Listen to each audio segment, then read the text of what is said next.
Good morning, everyone. So, little story. I've got a wonderful wife who likes to mow grass. She loves mowing, and to date she has managed to mow a welcome mat, 2 garden hoses, sprinkler heads for the garden, the the the piping for the swimming pool. She managed to run into them, fracture them. The landscaping.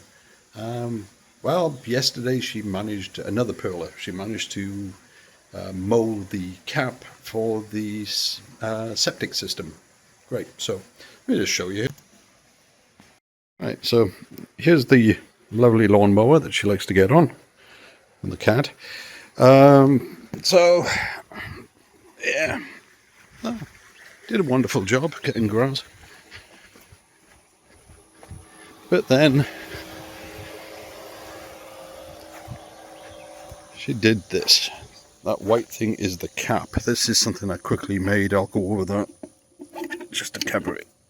So yeah, so there's the way down to the sewer, and as you can see, she's managed to crack the pipe and everything. So got a 3D printer, so let's make use of them. So what I did, grabbed a trusty tape measure, measured the thickness of the pipe, the diameter of the opening there, and decided what I needed to make was a new cap that went over the top, but because of the damage, as you can see, also needed something that could slip inside as well. So I'll take you to go and show you how I built it up, but just to give you an idea, so what I needed was a cap with 2 walls, an inner and an outer wall. The inner one would go in there, the outer would go around the outside. Let me go and show you my computer. Okay, so there's some great software called TinkerCAD, and it's web-based. And you can see here www.tinkercad.com, and it's meant for school kids to get them going into 3D design. And basically, if you can build Lego sets, you can use TinkerCAD, because what it does, it gives you a build plate, and you can set the scale on your build plate. I set mine to 1mm squares, and you've got various shapes over here that you can pick from, and then you can manipulate them and change the size. They can either be solid or they can have holes.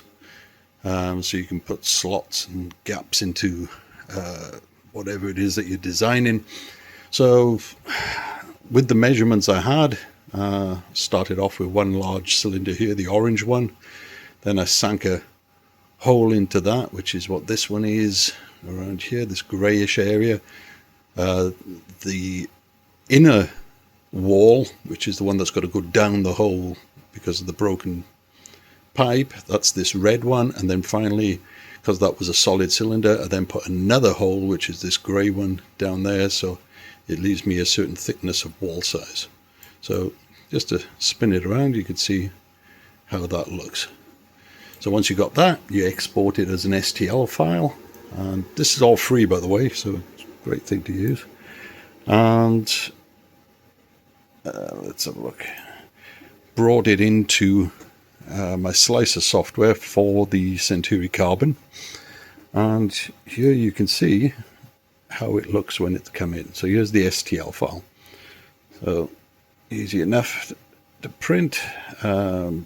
Top of it is just 5mm thick there, which should be ample. So once I got that, exported it to the Centauri Carbon, and left that running overnight. So now, there we go, take that off. I should have a new cap, which hopefully will fit. So let's go and find out. Back out again. So if you were wondering what the purple one was, that was, I had some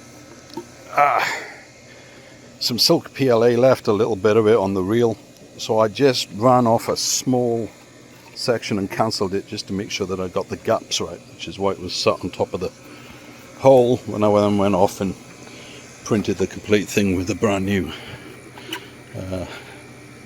reel. So if everything went right,